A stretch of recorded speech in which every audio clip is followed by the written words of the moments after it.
দর্শক, বন্যা পরিস্থিতির খবর জানাতে নোয়াখালী থেকে আমাদের সাথে সরাসরি যুক্ত হচ্ছেন সহকর্মী গিয়াসউদ্দিন রনি।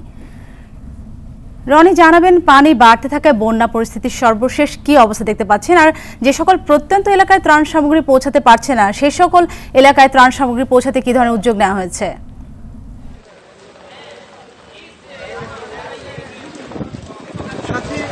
ধন্যবাদ।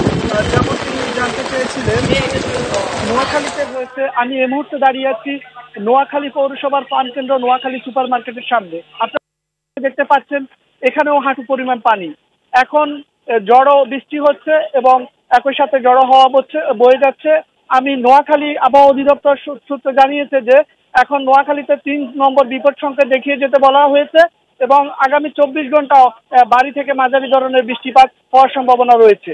নোয়াখালীর উপকূলীয় অঞ্চলে বঙ্গোপসাগরে লঘুচাপ এবং মৌসুমী বায়ু প্রবাহিত হওয়ায় এখানে মাঝারি ধরনের ভারী বৃষ্টিপাত হওয়ার সম্ভাবনা রয়েছে।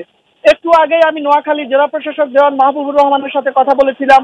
আমি তাকে প্রশ্ন করেছিলাম যে নোয়াখালীর প্রত্যন্ত অঞ্চলে মানুষ ত্রাণ পাচ্ছে না, এই ধরনের অভিযোগ আমরা পেয়েছি। তিনি অভিযোগের সত্যতা আমাকে নিশ্চিত করেছেন এবং তিনি আমাকে জানিয়েছেন যেসব প্রত্যন্ত অঞ্চলে যোগাযোগ ব্যবস্থা খুবই দুরূহ সেখানে তিনি ত্রাণ পৌঁছাতে এখনো পারেননি, তবে তারা উদ্যোগ নিয়েছেন সহসাই প্রত্যন্ত অঞ্চলে ত্রাণ পৌঁছে দেওয়া হবে।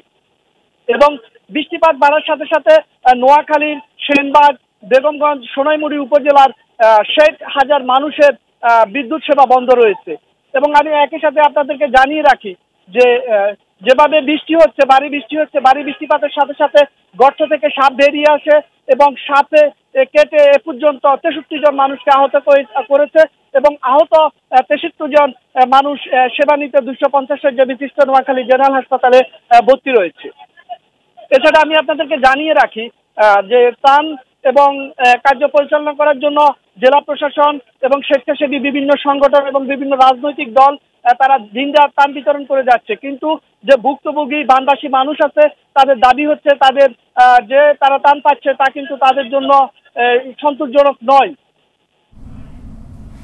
ধন্যবাদ আপনাকে।